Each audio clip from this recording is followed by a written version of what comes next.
Queremos empezar a hablar del perdón con una cuestión que Daigan Luec, un maestro del Centro Zen de San Francisco, llevó al Mondo, que es la ceremonia Zen en la que los practicantes hacen preguntas a su maestro. Cuando empezó a practicar Zazen, Daigan sentía una gran ira, como una presencia incómoda y constante en su práctica cotidiana. Estaba enfadado con todo y con todas, cosas y personas por igual. Sabía que su enojo lo estaba corroyendo por dentro, pero saber esto no era ninguna ayuda para soltar esa rabia. Así que, sintiéndose desesperado, acudió a su maestro y le preguntó qué podía hacer para sobreponerse a la ira. El maestro le dijo: «Tengo una práctica maravillosa para ti, que te garantizo que funcionará. Cada día, en tu propia casa, haz 108 postraciones. Y con cada postración, di, te perdono». Daigan se mostró de acuerdo en practicar las postraciones como le sugería su maestro, pero quiso saber a quién le estaba dando ese perdón. El maestro le respondió: «Ya te vas a enterar». Entonces Daigan comenzó con su práctica día tras día, haciendo 108 postraciones y diciendo «te perdono» otras tantas veces. Hasta que un día, mientras practicaba este ritual, rompió a llorar. Lloró y lloró hasta que por fin comprendió a quién tenía que perdonar. Cuando volvió al centro Zen con su grupo de practicantes, explicó: «No necesito decir quién era. Todo el mundo sabe de quién se trataba». Daigan dijo que sentía una profunda gratitud por haber encontrado una práctica como la que su maestro le había aconsejado. Muchas vías espirituales dan importancia al perdón y en algunas de ellas es parte fundamental de su enfoque filosófico. Atravesadas como estamos por la cultura judeocristiana, pensamos como un a priori que perdonar es un acto generoso con el que el universo se puede arreglar y que la vida será maravillosa una vez que perdonemos.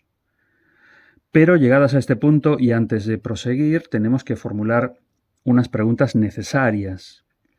¿Qué quiere decir perdonar? ¿Qué incluye el perdón y qué no incluye? Según el filósofo francés Jacques Derrida, el único perdón posible es aquel que apunta a lo imperdonable. La afirmación abre todo un universo de interpretaciones, pero no nos interesa tanto entrar en la vertiente filosófica del perdón. Podríamos decir que perdonar es dejar ir al enfado, el resentimiento y la culpa que sentimos con respecto a algo que nos han hecho y que nos ha perjudicado. Al perdonar no cambiamos lo que ocurrió, pero sí nuestra forma de relacionarnos con eso acontecido. Perdonar no quiere decir confiar en que la persona que nos afrentó no volverá a hacer lo mismo. Si una persona que amas es alcohólica y has decidido perdonar el daño que te causó con un acto reciente, esto no significa que tengas que confiar en que ella no volverá a consumir cuando tenga a mano la sustancia adictiva, en este caso una botella de alcohol. El perdón no necesariamente incluye la reconciliación, si bien no puede existir reconciliación sin perdón. Entonces, perdonar podría ser el inicio de un proceso más abarcador, aunque no es necesario que sea así. Pero es importante entender lo que ya hemos dicho, que perdonar no implica reconciliarnos. Perdonar o pedir perdón supone un obstáculo enorme para muchas personas y pocas están dispuestas a superarlo. Muchas prefieren quedarse como están, por más dolor que sientan, antes que admitir que se han equivocado. Pedir perdón nos cuesta porque es una forma de aceptar ante otra u otras lo poco hábiles que hemos sido en alguna situación. Del otro lado, es decir, de quien se ha sentido agraviada, perdonar puede resultar un festival para el ego, ya que lo que se perfila es la magnanimidad de quien puede disculpar los actos de otras personas. Y es aquí donde el budismo, y tal vez todavía más el zen, encuentra inconvenientes ante el concepto del perdón. En el zen, el perdón tal como lo hemos abordado hasta ahora en este audio no existe.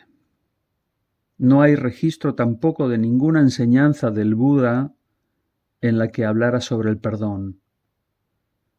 En los textos clásicos de la escuela Soto Zen tampoco hay referencia al perdón como lo conocemos en Occidente.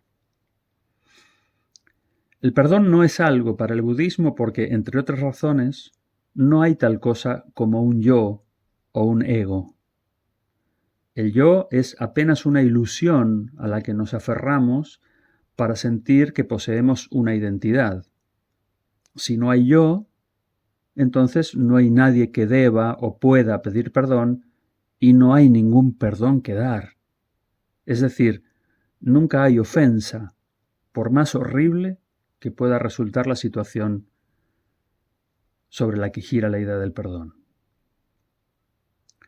No solemos pensar en eso que llamamos yo de una manera profunda, pero eso que llamamos yo no es más que una ilusión de continuidad que nos ayuda a vivir nuestra vida cotidiana, pero el asunto no es tan sencillo. ¿Cómo sabes que eres la misma cuando te despiertas por la mañana que la persona que se fue a dormir la noche anterior?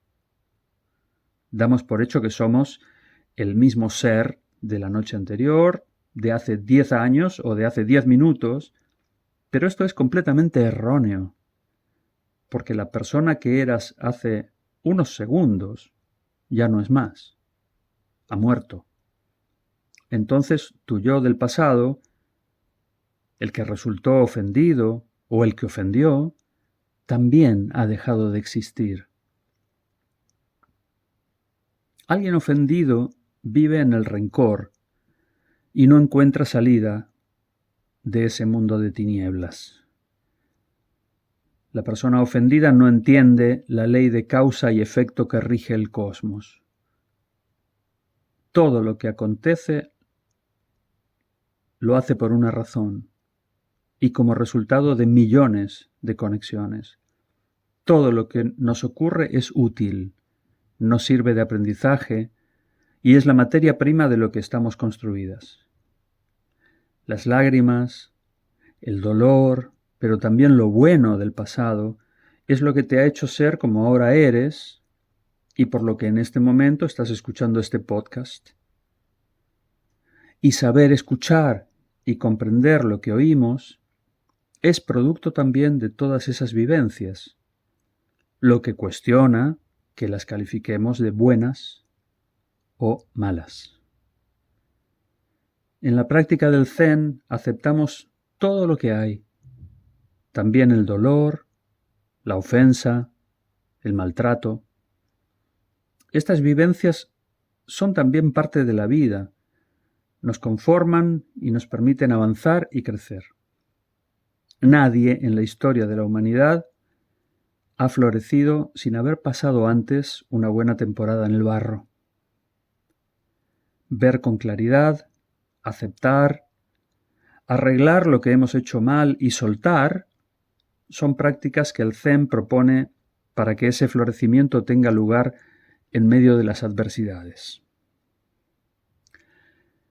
Antes hemos hablado de resentimiento. Resentimiento significa sentir de nuevo el dolor, después de que pasó el impacto original. De la mano del resentimiento suelen venir la ira y la culpa en relación con esa persona o esa cosa que visualizamos como la causa de nuestro sufrimiento. Podemos establecer algunas etapas en este proceso. Hay una acción que tiene un impacto en el cuerpo, en el habla o en la mente. Hay dolor emocional o físico, o los dos a la vez, que surgen del impacto. Luego hay enfado, resentimiento y culpabilización relacionados al dolor, como una manera de interpretar el dolor. Con todo ello se genera una situación en la cual perdonar resultaría apropiado. Si avanzamos desde este punto hacia el perdón, deben suceder todavía dos cosas importantes: reconocer el dolor original y el resentimiento posterior. Tenemos que aceptar nuestras reacciones emocionales por lo que sucedió y debemos reconocer la reactividad afectiva que nos provoca la situación y lo que sentimos ahora por la persona a quien culpamos.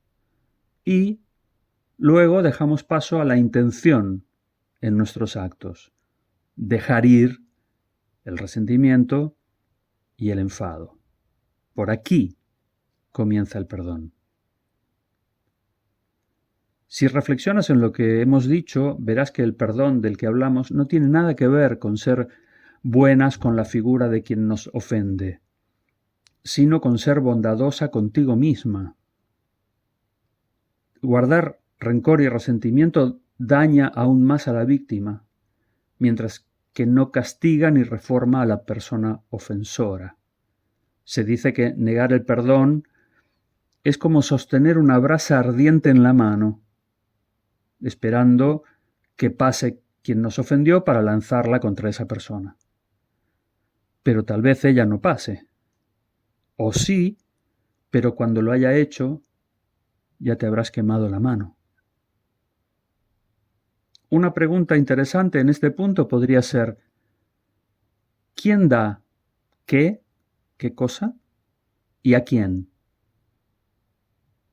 Podríamos decir que la persona que estaba alimentando su resentimiento, aquella brasa ardiente en la mano, lo deja ir, lo suelta, y como consecuencia de ese soltar, se alivia a sí misma, pues ya no se trata tanto de dar a como de dejar ir.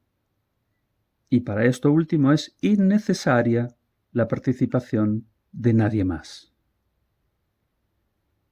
La práctica de familiarizarnos con nuestras heridas es una parte esencial del proceso de sanación. Y en esta práctica no debemos tener prisa. Es necesario que nos familiaricemos con el sentimiento de haber sido heridas y con el daño sufrido. Han de incluirse en nuestra práctica de perdonar. No es un paso preliminar, sino una parte esencial del todo. Y si nos resulta difícil perdonar, tenemos que regresar a esta parte de la práctica. La psicoterapeuta y educadora Robin Casarjian dice en su libro Perdonar: si reprimimos la rabia y la culpa, el perdón que ofrecemos no puede arraigar en nuestro ser, porque los sentimientos reprimidos forman una barrera que nos impide adentrarnos en nuestra experiencia esencial. El cuerpo y la psique, que guardan demasiadas emociones reprimidas y limitadas, tienen poco espacio para incorporar amor y alegría con constancia y profundidad.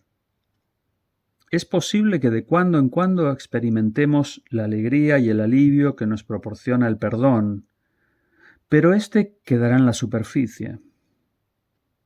Es como tratar de crear un magnífico jardín de flores con muy poca tierra y sin apenas espacio para que echen su raíz. Un ventarrón o unos días sin agua lo destruirán. Pero si aceptamos nuestro dolor y en un lugar y en un contexto seguro sentimos lo que habría sido arriesgado y terrible sentir en el pasado, entonces el dolor se puede liberar y transformar. El proceso de honrar nuestros sentimientos es como labrar la tierra endurecida, haciéndola rica y profunda. Solo entonces habrá espacio para que el perdón y la comprensión echen raíces profundas en nuestro interior. Perdonarse a una misma no pasa por pensar o por analizar. Ese perdón proviene de algún lugar que se encuentra más allá de nuestros pensamientos y sensaciones, más allá de nuestro pequeño ego. De hecho, esta podría ser, al fin y al cabo, la fuente de todo perdón, no solo del perdonarnos a nosotras mismas. Aceptar el perdón a nosotras mismas y ofrecerlo a otras no es sino mediante nuestra conexión misteriosa con algo mucho más grande. Sin el perdón para las demás, tampoco podrás hallar perdón para ti. Hallamos perdón para otras personas y para nosotras mismas cuando nos unimos con el gran misterio. Nuestro propio perdón radica ahí donde encontramos perdón para las demás. Es el único lugar donde se puede encontrar, si bien no en la superficie. Lleva tiempo y práctica. Requiere abrir nuestro corazón, mostrar nuestra vulnerabilidad y dejar ir nuestra creencia de que si nos revelamos, nos desnudamos como falibles, somos indignas. Para poder perdonar y perdonarnos, necesitamos ir más allá del análisis y de nuestro entendimiento intelectual, ir más allá del pensamiento. Y claro, necesitamos ir más allá de lo que un podcast, este mismo o cualquier otro, pueda decir sobre el perdón.